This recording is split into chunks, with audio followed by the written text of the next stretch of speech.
Baik. Bismillahirrahmanirrahim.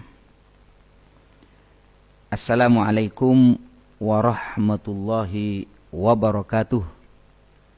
Waalaikumsalam warahmatullahi Bismillah, wabarakatuh. alhamdulillah, wassalatu wassalamu ala rasulillah Sayyidina Muhammad ibn Abdillahi wa ala alihi wa ashabihi wa man tabi'ahu wa walah amma ba'du. Hadratal muhtaramin, para jamaah Facebookiyah Lembaga Dakwah Pengurus Besar Nahdlatul Ulama. Alhamdulillah kita bisa bersilaturahim di pagi yang cerah ini dalam keadaan sehat walafiat. Salawat dan salam semoga selalu terlimpahkan kehadiran junjungan kita Nabi besar Muhammad sallallahu alaihi wasallam. Para jemaah sekalian, ini pada kesempatan kali ini saya sedang siaran langsung ngobrol sama sahabat kami dari Kuningan, Jawa Barat ya. Assalamualaikum Mas Rahmat ya. Waalaikumsalam. Suara saya jelas Mas Rahmat? Alhamdulillah jelas Kiai. Ya. Jadi Mas Rahmat, pada kesempatan kali ini kita akan berbicara sedikit ya berkaitan dengan keaswajaan. Karena memang hari ini penting untuk dikaji, diulang-ulang.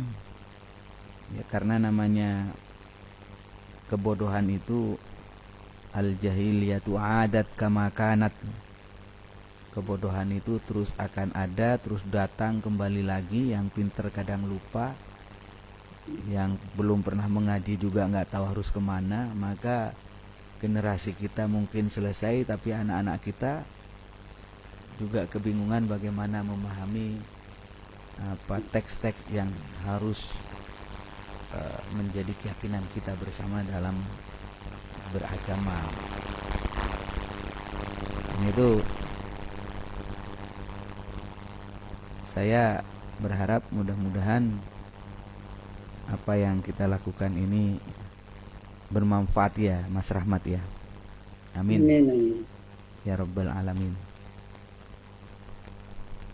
Nah ini izin Zoom kita ini masih nyambung ya, dengan jelas Mas Rahmat ya.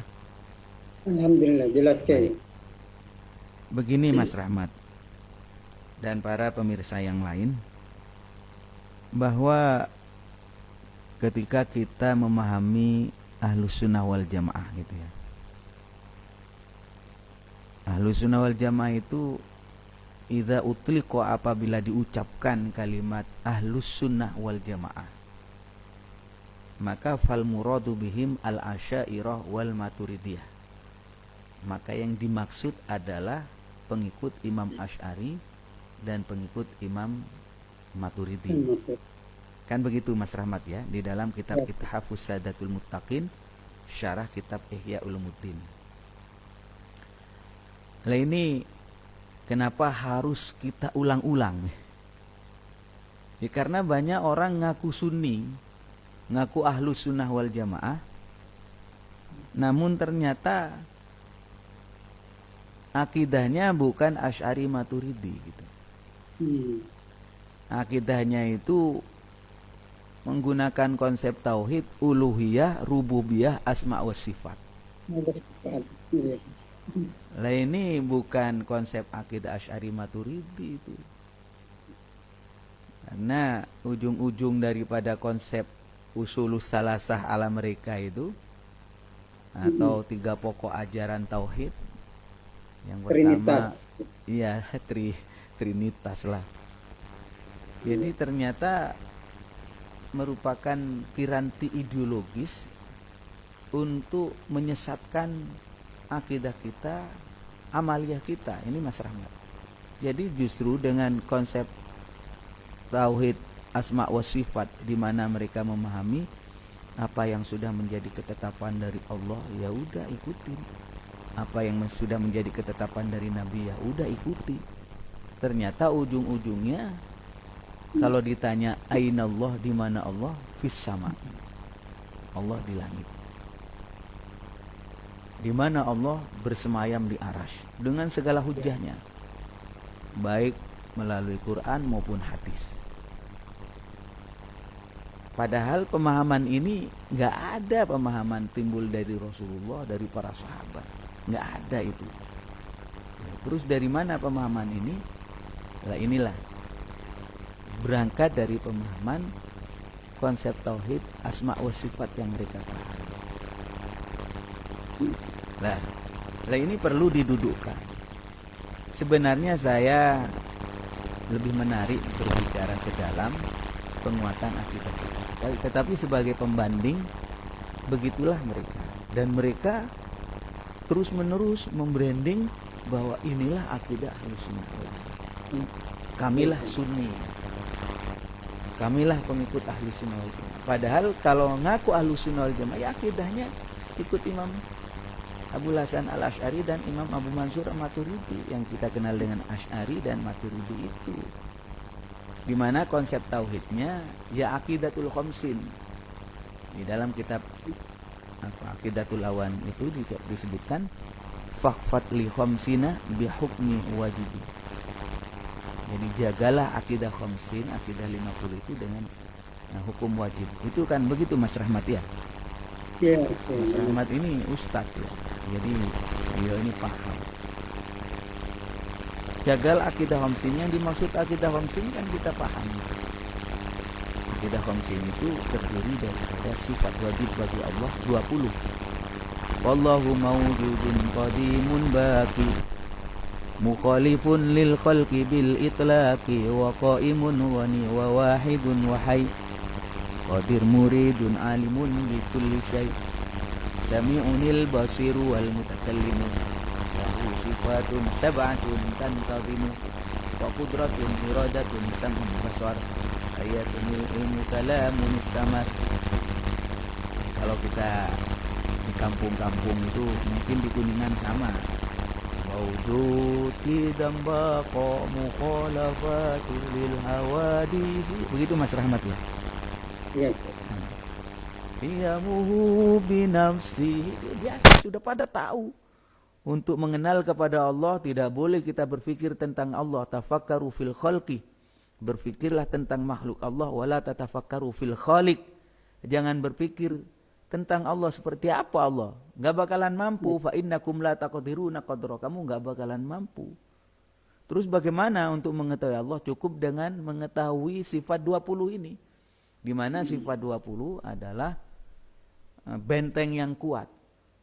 Untuk memahami Allah itu muttasifun bikulli kamal. Allah itu bersifatan dengan segala kesempurnaan. Wa munazzahun an kulli nuqsan. Dan Allah itu disucikan dari segala kekurangan. Itu kan begitu Mas Rahmat ya? Ya, benar. Jadi dengan pemahaman itu, maka rumusannya cukup dengan sifat 20 sudah aman. Akidah itu aman bahwa Allah itu bersifatan dengan segala kesempurnaan. Walaupun sifat Allah itu enggak, ya bukan hanya 20 Terbatas. sebenarnya banyak, tanpa batas lah. Tapi dengan rumusan sifat 20 sudah aman. Terhadap pemahaman-pemahaman yang keliru. Misalnya pemahaman keliru mengatakan Allah itu ada di langit. Kan gitu kan? Ketika dikatakan Allah di langit, maka itu akan bertentangan dengan konsep tauhid ini. Apa? Allah itu qiyamuhu binafsihi. Allah itu berdiri di zatnya sendiri. Lah ini sudah dikaji di pesantren, di pondok-pondok, di madrasah-madrasah di seluruh Indonesia. Akidah ini ditanamkan. Lalu kok tiba-tiba di YouTube, di Facebook, di WA, mereka kaum Wahabi ini gencar sekali. Gak bisa lewat masjid, gak bisa merebut musola, tapi mereka merebut opini lewat sosial media. Karena itu Mas Rahmat, saya ulang-ulang ini berbicara. Mas Rahmat sebagai ustadz di daerah Kuningan di Jawa Barat itu, saya lihat harus ada penguatan ya berkaitan dengan pemahaman ini. Karena nggak mungkin Allah itu di langit itu nggak mungkin. Allah itu di aras nggak mungkin. Karena kalau mau disederhanakan, Allah itu ghani. Ghani itu artinya apa, Mas? Tidak butuh Ya, kepada ghani itu selain ya Allah. kaya, tidak butuh itu ya. Ghaniyun anil alamin. Lah kalau Allah dinisbatkan di aras atau Allah itu ada di mana? Di aras, Di di aras di langit, langit kan berarti Allah butuh aras, butuh langit. Dan itu itu tempat. bertentangan kan, begitu kan Mas Rahmat ya? Benar, Bertentangan dengan ayat yang lain, misalnya wa huwa ma'akum aina ma kuntum misalnya. Wa huwa ma'akum aina ma kuntum wa huwa bil ufuqil a'la misalnya. Hmm. Jadi akhirnya kita kebingungan. Allah itu di mana sih kan begitu? Padahal konsepnya sudah ada. Allah itu ada, titik. Allahu maujudun bila makan. Allah itu ada tanpa tempat. Bukan di depan, bukan di belakang, bukan di kanan, bukan di kiri, bukan di atas, bukan di langit, bukan di aras, bukan di bawah. Nah, Benar. kalau kita menetapkan ngotot ada di apa namanya Mas? Di Ada langit. di langit itu bertentangan dengan ayat yang lain, padahal nggak mungkin Al-Quran itu bertentangan. Misalnya Benar. laisa kamitslihi syai', kan begitu kan? Bertentangan dengan ini, Allah tidak sama dengan apapun. Al-Quran itu sinkron Mas Rahmat. Ada kelebihan daripada Al-Quran, kehebatannya itu adalah satu dengan yang lain itu sinkron. Itu Quran. Jadi nggak mungkin ta'arud. Afala yatadabbarunal Qur'an? Apakah kamu tidak berpikir tentang Al-Quran? Walau kana min indi ghairillah. Kau andaikan Quran itu bukan dari Allah, lawajadu fi ikhtilafan katsira. Maka kamu akan menemukan di dalam Al-Quran itu ikhtilaf. Ikhtilaf itu tidak sama, tidak sinkron, ta'arud. Kebatilan Benar. itu identik dengan ta'arud. Apa istilahnya ya? Nggak sinkron gitu. Saling Apa ya?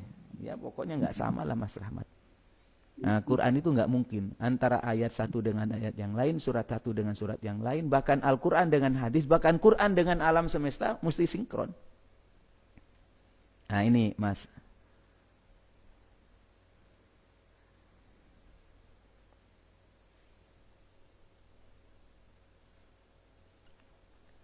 Izin ya Mas Rahmat.